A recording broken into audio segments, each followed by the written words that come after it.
The New York Times reports that many of Biden's pardons, including Fauci's, were signed by the Autopen and approved late at night by a White House aide.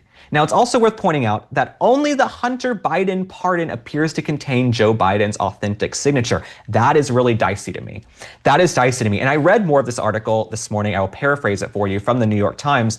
In the article, Joe Biden basically purports that because he was so busy and there were so many pardons and so many documents, that is why they used the Autopen over the course of that year. But as I read the article, it seemed to only be several dozen documents. There are only a few dozen signatures for commutations and pardons and things of that nature. You couldn't, over the course of a year, sign several dozen documents yourself? That's what really just didn't make sense to me. And so you're giving the orders orally.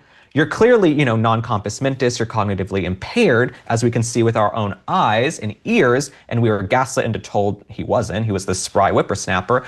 But Joe Biden, why couldn't you sign these documents yourself? That is what's very weird to me. And you pardon the J6 committee, Fauci, family members using the Autopen, but Hunter's signature seems to be the only authentic one that Joe Biden signed himself. I really think if a president cannot sign his own name to documents, he should not be running the country, especially when he's falling down in public, he's fumbling, he can't form coherent sentences all the time. Joe Biden, what the hell was going on with these unelected bureaucrats who are running the country? So this is a bombshell story, right? That Dr. Fauci's pardon was done by the Autopen. These things were done late at night, and now they're going back and playing Monday morning quarterback and going in hindsight and saying, well, Joe Biden orally told us to use the Autopen. So couldn't you just use the Autopen for anything? Because that guy's not going to know. He can't remember what happened yesterday.